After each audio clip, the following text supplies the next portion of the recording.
दोस्तों, जब हम युद्ध शब्द सुनते हैं तो सबसे पहले दिमाग में आता है तलवारें, घोड़े और बड़ी बड़ी सेनाएं। लेकिन अगर मैं कहूं कि भारत की सबसे प्राचीन सभ्यता सिंधु घाटी सभ्यता युद्ध को लेकर बिल्कुल अलग थी, तो शायद आपको यकीन न हो। आज हम जानेंगे कि इंडस वैली सिविलाइजेशन में असली युद्ध कैसे होते थे, क्या वे युद्ध करते भी थे, और अगर करते थे तो किस तरह। सबसे पहले एक बात साफ है, सिंधु घाटी में अब तक न तलवारें, न कवच, न बड़े युद्धों के घाव और न ही विशाल सेना के अवशेष मिले हैं।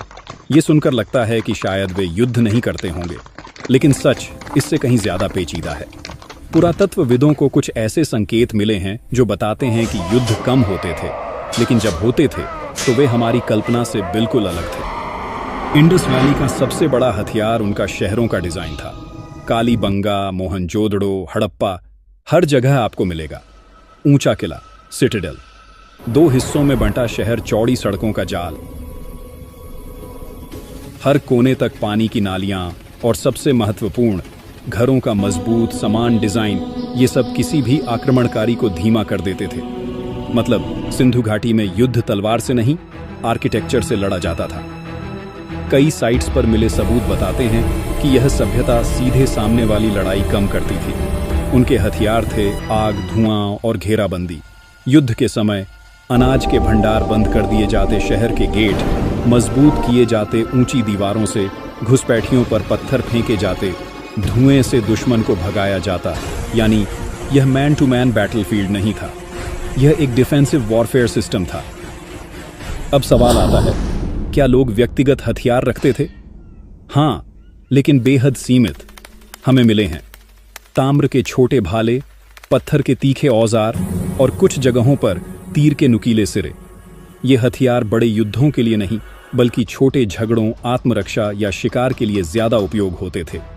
बड़ी बात यह है कि सिंधु घाटी सभ्यता के शहरों में तोप, तलवार, घोड़ा, लोहा कुछ भी नहीं था। इसलिए इतिहासकारों का मानना है कि ये लोग स्वभाव से शांतिप्रिय थे। उनकी प्राथमिकता युद्ध नहीं, बल्कि व्यापार, कृषि और शहर बनाना था। लेकिन इस शांति की भी एक कीमत थी, सीमाओं की रक्षा के लिए ठोस सेना नहीं। अगर सेनाएं कमजोर थीं, तो क्या कोई बाहरी आक्रमण हुआ? इस पर भी कई मत हैं। लेकिन अधिकतर विशेषज्ञ कहते हैं सभ्यता का पतन किसी युद्ध से नहीं, बल्कि जलवायु परिवर्तन, नदियों के रुख बदलने और भूकंप जैसे प्राकृतिक कारणों से हुआ। यानी युद्ध ने नहीं, प्रकृति ने उन्हें हराया। तो दोस्तों, सिंधु घाटी में युद्ध हमारी सोच जैसा महाभारत स्टाइल नहीं था, बल्कि एक शांत, योजनाबद्ध, तकनीकी और डिफेंसिव वॉरफेयर था।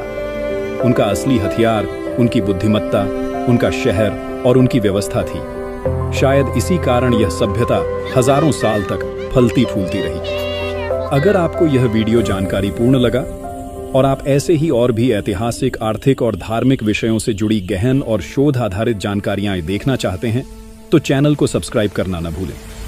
वीडियो को लाइक करें और इसे उन लोगों तक जरूर पहुंचाएं जो ज्ञान और इतिहास को दिल से समझना चाहते हैं। आपका एक छोटा सा सहयोग हमें और भी बेहतर कंटेंट आपके लिए लाने की प्रेरणा देता है। धन्यवाद।